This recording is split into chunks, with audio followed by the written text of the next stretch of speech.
Tem uma outra informação do noticiário de hoje. O ex-presidente Jair Bolsonaro publicou nas redes sociais um vídeo caminhando pelo hospital. O exercício faz parte da fisioterapia indicada pela equipe médica nesse processo de recuperação da cirurgia abdominal que foi realizada neste domingo. Segundo o boletim médico divulgado nesta terça-feira, o ex-chefe do executivo está sem dores, sangramentos ou novas intercorrências e deve começar a realizar atividades respiratórias, mas segue internado na UTI sem previsão de alta. As pessoas que nos acompanham por imagens podem observar, inclusive, o vídeo que foi publicado nas redes sociais do ex-presidente Jair Bolsonaro, ele caminhando com uma certa dificuldade, é normal, sendo acompanhado pela equipe médica, mas já dando sinais de recuperação. O Dávila bem lembrou, né?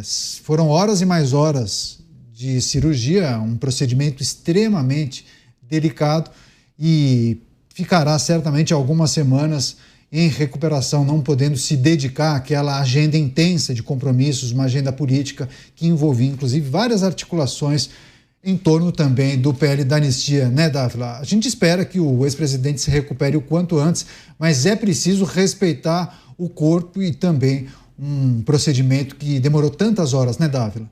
É verdade, Caniato. Foram mais de 12 horas de cirurgia, uma cirurgia complicada. Felizmente, o presidente Jair Bolsonaro está se recuperando, como mostram as imagens. Agora, ele precisa ter juízo e recuperar, dar tempo para a sua recuperação plena. A pior coisa que poderia acontecer é ele se precipitar e começar já a entrar com uma agenda cheia de reuniões políticas, tal, porque o momento político, evidentemente, está num alto grau de tensão, né?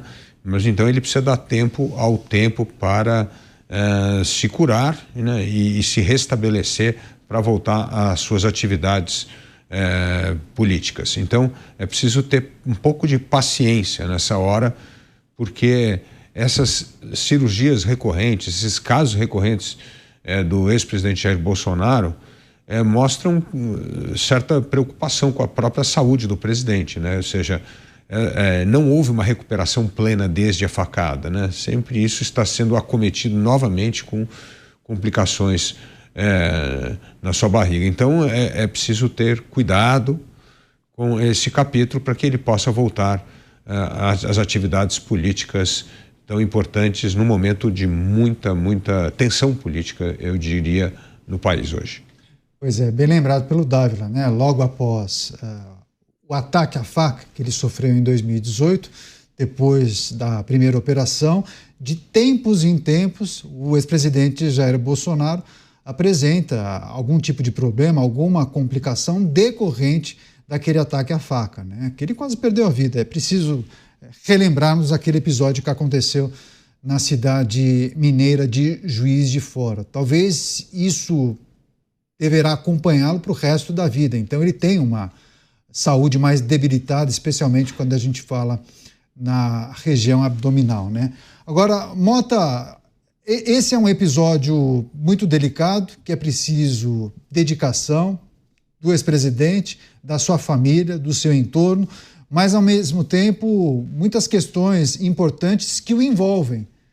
Como administrar? Claro, saúde sempre em primeiro lugar, mas a gente tem observado e visto publicações nas redes sociais, algumas até maldosas, né? Algumas de veículos de comunicação que fazem piadas, chacotas, e também tem gente que acaba... E aí eu falo de parlamentares de partidos mais à esquerda que levantam a possibilidade de ele querer se utilizar dessa situação que envolve a sua saúde para tentar angariar alguma coisa que possa beneficiá-lo no futuro. O que a gente tem que refletir com esse tipo de gente que acaba jogando gasolina na fogueira? Liberdade de expressão, né, Caniato? Cada um é livre para dizer a tolice que quiser. E é compreensível esse tipo de reação diante do fenômeno Jair Bolsonaro. E aí, por essas cenas, a gente vê que ele não é só um fenômeno de popularidade, mas é também um fenômeno de determinação e resistência. Imagine você passar por uma cirurgia que durou 12 horas. Você acordar e você ter energia e disposição, não só para fazer uma caminhada como essa que ele está fazendo, mas para estar aí cercado de pessoas, com certeza, todo mundo querendo atenção, todo mundo querendo conversar. É uma enorme responsabilidade. É sempre bom lembrar, né, como você já disse, todo esse sofrimento do presidente Bolsonaro não vem de uma condição médica comum. Tudo isso teve origem num atentado que ele sofreu e que por pouco não lhe tirou a vida. É um atentado que vai ficar com ele para o resto da sua vida. É um atentado que deixa não só sequelas físicas, mas transforma a forma com a qual a pessoa vê o mundo. A gente viu um processo semelhante nos Estados Unidos com o presidente Donald Trump, que por poucos milímetros não morre por causa de um atentado a tiros. A mesma coisa aconteceu com o Jair Bolsonaro. Por poucos milímetros ou centímetros, ele teria perdido a vida. Então, quando a gente olha essa imagem do presidente Jair Bolsonaro, a impressão que fica é de determinação, de resiliência, de senso de uma missão a ser cumprida. Eu acho que é justo a gente dizer que isso é mais do que 99% dos políticos brasileiros têm. Os muitos desafios impostos a Jair Bolsonaro, nós vínhamos acompanhando, né, uma intensa agenda, ele fazendo viagens, muitas reuniões, inclusive com integrantes do PL, ele participando ativamente dessa articulação em prol da aprovação do PL da anistia, e por conta desse mal-estar que ele acabou sentindo no Rio Grande do Norte, na capital natal, ele precisou ser hospitalizado, logo identificaram a necessidade de uma cirurgia para desobstruir o intestino do ex-presidente. Chamar o Cristiano Beraldo, porque claro que a gente precisa sempre desejar a rápida e uma efetiva recuperação do ex-presidente, mas nós percebemos que há muitos atores políticos na direita, especialmente no PL, que se apoiam muito na figura de Jair Bolsonaro. Ele é uma peça quase fundamental nesse quebra-cabeça, né, Beraldo? E a ausência dele, ainda que por algumas semanas, pode significar alguma coisa nessas articulações, nessas negociações. Qual é o cálculo que é preciso ser feito quando uma figura como Jair Bolsonaro acaba sendo tirada do cenário, ainda que por um período relativamente curto? Muitos estimam que talvez em 4, 5 semanas ele retome as atividades. Pois é, Caneta, todo mundo com calculadora na mão, calculando.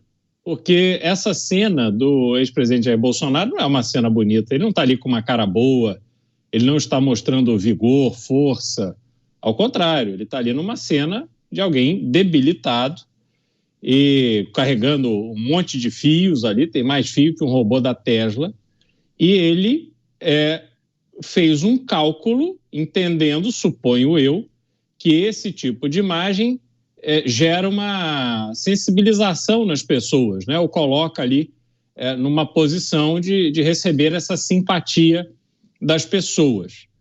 Agora, do outro lado, aqueles que têm em Jair Bolsonaro o seu grande trunfo eleitoral e que se empenharam muito, não apenas para a realização do evento que aconteceu em São Paulo, na Avenida Paulista, mas também nessa pressão para a aprovação do PL da anistia, essas pessoas estão ali certamente observando porque querem que Jair Bolsonaro esteja pronto para voltar à ativa o mais rápido possível, porque Jair Bolsonaro foi o grande fenômeno eleitoral das eleições de 2018 e de 2022.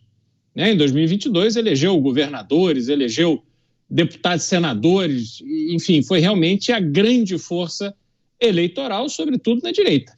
Agora, se ele ficar afastado muito tempo dessa dinâmica, é óbvio que na política não existe espaço, os espaços vão sendo tomados e ele tem, dentro do próprio partido, inclusive em relação ao PL da anistia, uma situação delicada onde alguns deputados do PL não assinaram o pedido de urgência para discussão e votação do PL da anistia. Por quê? Porque tem seus laços com o STF. E se esses laços com o STF, mais a liberação de emendas e as armas que o governo usa gastando o nosso dinheiro para atender às suas demandas, se isso começa a prevalecer, aí obviamente haverá o enfraquecimento desse momento que foi criado a partir da manifestação da Avenida Paulista. Então, enfim, mas não há o que dizer, né? Saúde sempre em primeiro lugar. E aí, conforme ele se recuperar, ele certamente vai avaliar qual o melhor caminho para recuperar esse tempo. Pois é, e há muitas elucubrações, teses e teorias a respeito de quais serão os próximos passos quando a gente olha para essa caminhada de Jair Bolsonaro, os desafios impostos a ele, quais serão as decisões que ele deve tomar também em relação às eleições de 2026, viu, Dávila? Porque muitos entendem que seria inteligente ou seria uma boa estratégia pensar em transferir o seu capital político ainda neste ano, talvez no final do ano, ou mais tardar no início do próximo ano, para uma outra pessoa. E várias pessoas no entorno dele indicam que a figura mais forte seria Tarcísio de Freitas, né? Deixar de lado aquela ideia de transferir o capital político para alguém que tem o mesmo sobrenome. Então, alguém do clã Bolsonaro. Fala-se na possibilidade de Eduardo Bolsonaro. Mas alguns entendem que, nesse momento, ele tem a dificuldade de tomar essa decisão já em 2025, né? Que talvez fosse mais adequado para ele esperar até os 47 do segundo tempo para tomar essa decisão. E há quem entenda que ele possa, inclusive, pegar o mesmo caminho que Lula tomou enquanto estava preso, né? Lança a candidatura, depois lá na frente a candidatura acaba sendo impugnada pelo Tribunal Superior Eleitoral e aí sim o vice na chapa acabaria assumindo como o cabeça. Enfim, são algumas possibilidades, teses que estão sobre a mesa. O problema são os aliados, né? Que ficam roendo os dedos, torcendo para que essa decisão saia o quanto antes, né? Canhato, eu gosto muito dos filósofos, os estoicos. Os estoicos dizem uma coisa muito importante. Na vida você tem que saber separar entre as coisas que você pode controlar e aquelas que você não pode controlar. Se você perder o sono por aquelas coisas que você não pode controlar, só vai aumentar a sua depressão em relação à vida, porque você não tem controle sobre elas. E uma das coisas que você não tem controle é o tempo das coisas. O tempo das coisas mudam de acordo com o contexto. Então, não adianta você chegar e falar assim, não, eu vou mandar no jogo político, vou controlar aqui, só vou dizer qual é o candidato que eu apoio no ano tal ou no mês tal. Essas coisas não acontecem. As coisas vão continuar andando a despeito da sua atitude em relação ao tempo. Então, não adianta querer determinar data, mês para que essas coisas ocorram, porque o passo político vai continuar correndo a despeito das vontades individuais de cada um, tanto dos candidatos, dos pré-candidatos à presidência da República, ou os presidenciáveis, como o do ex-presidente Jair Bolsonaro. O que você precisa saber é ser uma espécie de surfista, saber a hora de entrar na onda e descer a onda. Não adianta ficar esperando ou achando que vai controlar o momento da onda. Não vai acontecer. Então, hoje o momento é as candidaturas presidenciáveis continuam caminhando no seu ritmo lento, porque ainda estamos muito longe da eleição e tem muito chão pela frente para testar quais são aqueles nomes que vigorarão ou que se despontarão em pesquisas de opinião, que conseguirão maior apoio de demais partidos políticos, que terão mais força para montar os seus palanques regionais, porque, afinal de contas, não temos apenas a eleição presidencial em 2026, nós temos a eleição para o Congresso Nacional, para os governos estaduais e para as assembleias legislativas. Então, tem muito chão para ir pela frente. O fato é que nomes começam a despontar agora, mas se despontar muito, vão ser queimados, porque passam a ser alvos de ataque da oposição. Por isso, temos que dar tempo ao tempo e perder a ansiedade de querer controlar o tempo, Canhato, porque como os estoicos bem nos ensinaram, a gente não consegue e tentar controlar o tempo só vai gerar frustração. Exatamente, isso é impossível. Não brigue com o tempo, porque ele nunca para.